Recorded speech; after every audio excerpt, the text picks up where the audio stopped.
Ministro de Gobierno para hablar sobre este proceso de transición. Algunos temas, seguridad, economía, educación, son prioritarios en este proceso. Señor Ministro, gracias por estar con nosotros. Fausto Yepes les saluda. Bienvenido. Muchas gracias a ustedes. Muy buenas tardes con todos los oyentes. Hay algunas prioridades, que hemos mencionado, ya vamos a hablar más adelante de estas prioridades. No obstante, en este proceso de transición hay una herencia que preocupa este momento. Hoy se ha declarado la emergencia del sector eléctrico. Se advierten, y eso quisiera confirmarlo quizá con usted, aunque no es directamente el ramo, pero es importante saberlo, apagones para esta semana. Esperemos que no, y se está trabajando para que no pase eso. Más allá que hay factores, muchas veces inclusive, que no dependen de ese accionar. Fue uno de los temas que se conversó con el señor presidente electo y el señor presidente Lasso. Hay una legítima preocupación, porque eso afecta no solamente el bienestar ciudadano, sino el aparato productivo y muchísimas otras cosas más, y vemos que el presidente electo tiene profundo y legítimo interés al respecto. Parte del tema salió que cuando ya tenga una persona que él pueda identificar para que se haga cargo de la cartera, o la persona que él designe tenga reuniones interpartes con la gente del Ministerio de Energía, justamente para conocer los pros y los contras, la problemática, lo que está en desarrollo, entre otras cosas. Y en este punto entiendo yo que va a ser un punto complicado quizá de la transición, tomando en cuenta esta crisis por la que atravesamos, un sistema que en este momento no da más, hay problemas con la importación de energía desde Colombia. Esto seguramente será uno de los temas prioritarios, al menos en esta semana.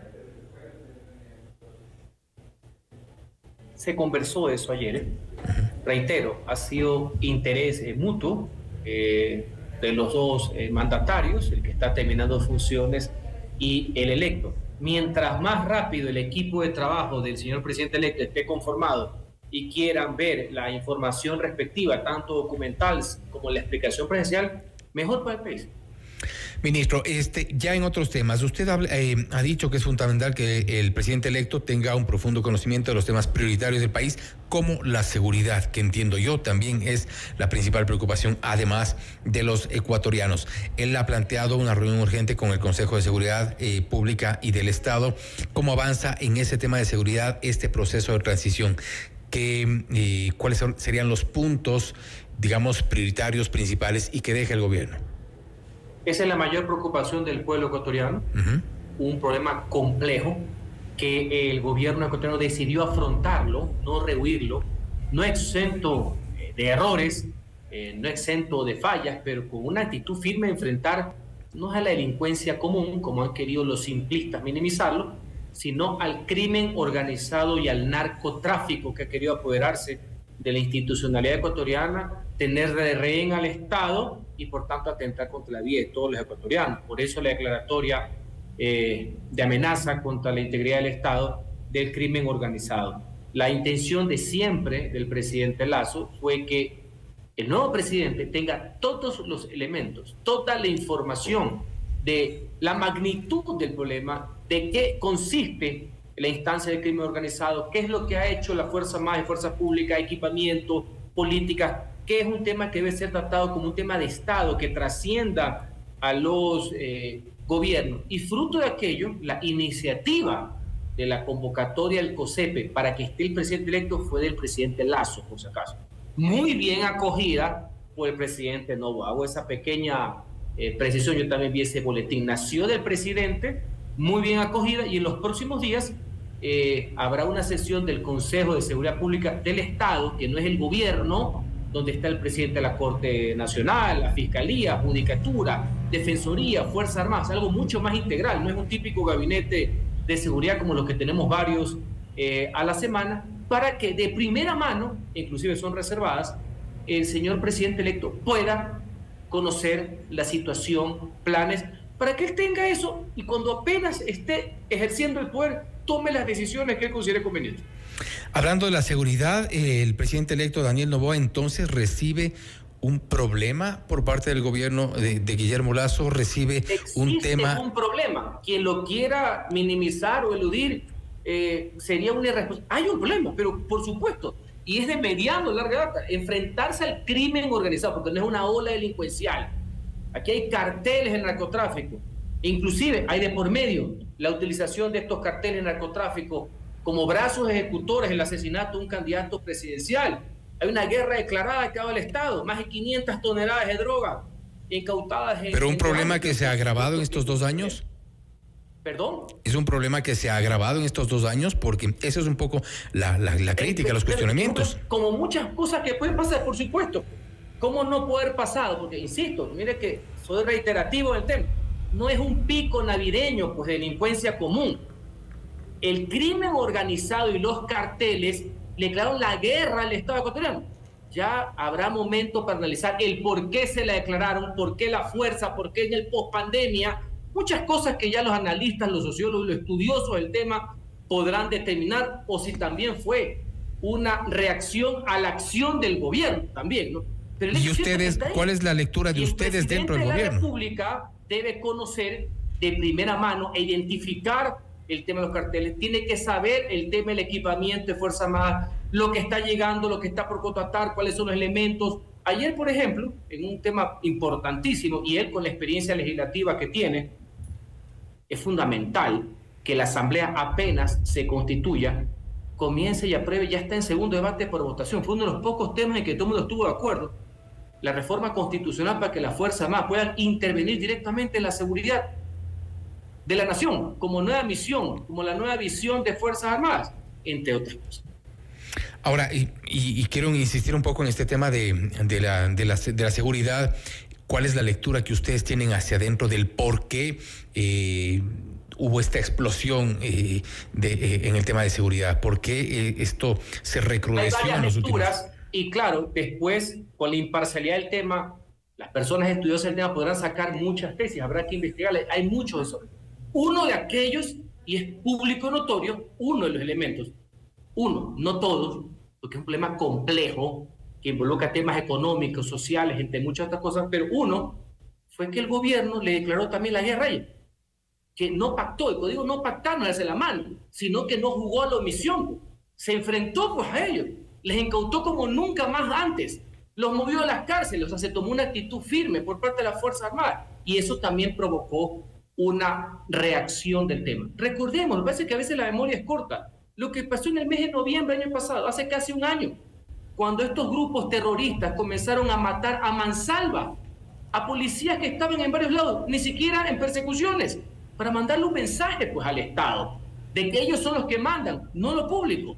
Entonces sí, esa es la nueva realidad del Ecuador, no es la de los 90, ni la de los 80, ni los 2000, y no caben analogías baratas. Ese es el problema que tenemos por múltiples razones, por omisiones a lo largo de los años, entre otras cosas, o legislaciones, vaya usted a saber muchas cosas, y ese es el problema, y eso es lo que ahora, como soy propositivo y soy optimista, es lo que ahora el gobierno ecuatoriano, el nuevo, la sociedad, el Estado, en su conjunto, tiene que haber una unidad de propósito, porque este es el tema que nos tiene que unir. Muchos otros podamos ser motivo de divergencias, etcétera, y eso es normal en democracia, no hay por qué tomarlo mal. Pero este es el que nos tiene que unir a todos los sectores de la sociedad para poder enfrentarlos de mejor manera. Esperamos, ojalá que se unan todos los sectores de la sociedad, pero una vez que han sido gobierno, que han sido poder, ¿les queda algún sabor amargo, alguna especie de sensación de deuda con los ecuatorianos con el tema de la seguridad?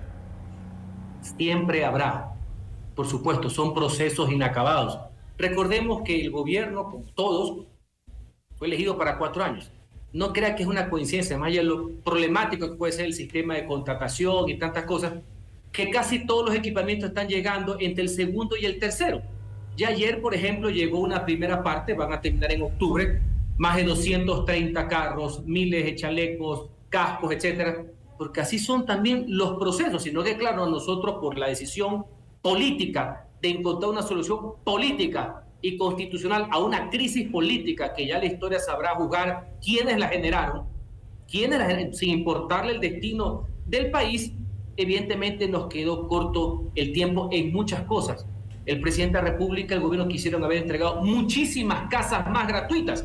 Al día de hoy, 8.000 casas gratuitas para personas vulnerables, jefas, de hogar, madres solteras. Hubiéramos querido mucho más hasta el 2025. Me explico, hay muchas cosas que se quedan en el tintero, muchas cosas que se fueron hecho mejor, sin duda alguna. Pero de ahí también caer en la narrativa simplista de decir, no ha pasado nada, no se ha hecho nada y ni una sola obra, evidentemente jamás estaré de acuerdo. En el tema político que usted acaba de mencionar precisamente, y se viene un importante reto para la Asamblea Nacional con todas las fuerzas políticas que están allí representadas, reconocen también errores en el manejo político, al menos al inicio del gobierno. Se bancó diferencias con partidos políticos importantes, por ejemplo el Partido Social Cristiano, que más adelante se alió con el correísmo, pero eso de alguna forma le pasó factura con todos estos procesos, estos proyectos que más adelante no se cristalizaron. Errores siempre van a existir. Ojalá que los otros que pasaron conspirando desde el 24 de mayo del 2021 y que tenían como meta que el presidente no llegue a diciembre del 2021 también asuman sus errores. Todos perdimos aquí. Lo importante es que la democracia no perdió. Hubo una solución democrática a la crisis y al cuarto intento de derrocamiento camuflado del presidente de la República. Los errores se pueden enmendar, pero ser golpistas y conspiradores pues son dos cosas totalmente distintas. Y creo que lo que ha pasado ahora es sano, porque ante la crisis la solución fue que el domingo el Ecuador eligió un presidente de la República. Si hubiéramos seguido pues ese sendero, le apuesto que hubiera habido hasta un presidente interino que ya los titiriteros que tenían ahí lo tenían, porque era el señor Saquicela, por poner un ejemplo. Así que esta solución fue la mejor para todos. Eso lo aquilata el pueblo ecuatoriano. Y con relación a lo que pasó en mayo, simple eso que yo no estaba en el gobierno, pero también le puedo dar mi reflexión. Pero por supuesto, ante los partidos que quisieron llegar a acuerdos, el problema no es con quién llegas al acuerdo, la pregunta es ¿para qué es el acuerdo? Y se lo digo yo, que fui 8 años legislador. ¿Para qué era el acuerdo? ¿Qué acuerdo de la impunidad? Y en últimos casos el presidente de la República adoptó una decisión legítima de no querer llegar a un acuerdo con una agrupación política. Y la otra se sintió aludida. Y mira todo lo que pasó. Y encontraron el pretexto perfecto. Yo algo sé y algo he leído por ahí, unas 2 líneas a lo largo de mi vida de la historia política del Ecuador. Así que el baile iba por otro lado. Sino que tengo entendido que lo adornan para encontrar un justificativo de sus inconfesables actitudes. Sabemos, señor ministro, que tiene una apretada agenda. Quiero cerrar nada más con estos 2 temas que creo que son importantes también. Parte de algunos de los cuestionamientos que se ha hecho también a la gestión del presidente Guillermo Lasso. El tema del empleo, que no se ha logrado consolidar tal como se esperaba en algún momento, y también esta nueva oleada migratoria. 2 temas que tendrán que enfrentar el nuevo gobierno del presidente electo Daniel Noboa. Bueno, sí aumentó el empleo. ¿No se aumentó como se pudo haber querido, se propuso? Sí, por supuesto. Hay muchísimas variables por las cuales no se puede hacer, entre otras, ya que usted lo vincula a lo político y tiene mucha razón. El Ecuador lo quisieron paralizar pues el día 9 de enero que comenzó esta tramoya para derrocar al presidente de la República. ¿Usted se acuerda qué pasó a partir del 9 de enero, lo que pasó en febrero, con los anuncios todos los días de que había un levantamiento para derrocar al régimen? Porque el juicio político del Congreso, ese era un efecto distractor, que después no les quedó otra que avanzar cuando no hubo ningún levantamiento. Que ya sabemos en qué consistieron los levantamientos: destrucción de las ciudades, principalmente la capital de la República, pérdidas por $1.000 millones, básicamente al sector privado. Entonces, este constante problema de tratar de derrocar a un régimen porque le cae mal el presidente de turno, obviamente no favorece pues el ambiente de estabilidad que se necesita, pero sí se creó decenas de mil empleos. La meta hubiera sido muchísimo más. Sí, queda eso como un problema. Y en cuanto al tema de la migración, es un fenómeno global, vive toda América Latina. Recuerdo, la semana pasada nos reunimos con el alcalde de Nueva York a explicar la situación, que es algo lamentable, es algo doloroso, sí, pero tiene efectos mucho más profundos y variables mucho más profundas que solamente el tema que tiene que ver con el accionar. Y aprovecho para decirle de pasada algunas cosas. Yo entiendo las críticas más que nadie. Yo soy un demócrata y hay que aprender a recibirlas. Pero también los relatos son, ya ahorita, ya vi, ¿no? ya chequearon, no digo ustedes, digo ya, el gobierno que endeudó más al país. Yo no sé qué números están viendo. Si el gobierno bajó la deuda, hubiera querido bajarla mucho más, por supuesto, pero la bajó y ya es bastante bastante en nuestros países no haber aumentado la deuda y peor, de forma onerosa como hicieron los otros.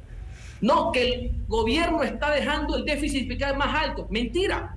Si se bajó, si hubiera querido bajar más, por supuesto. Entonces aquí también hay una guerra informativa de posverdad que ha golpeado mucho, evidentemente, al gobierno, pero habrá que ir aclarando y precisando poco a poco. ¿El mayor error que ustedes reconocen? Hay muchos. Al principio tuvo mucho que ver la comunicación. Yo me he dado cuenta estando del otro lado. Por eso, en vez de quejarme, quise venir y ayudar y aportar a mi país. Señor ministro, gracias nuevamente por haber estado con nosotros. Gracias a ustedes. Un gusto haber compartido. Gracias, un gusto también. Ha sido el abogado Henry Cucalón, ministro de Gobierno, hablando sobre este proceso de transición. Ha hablado sobre una de las principales preocupaciones, que será sin duda, ha sido el principal tema de conversación entre los presidentes saliente y entrante, que es la seguridad en el país. Temas de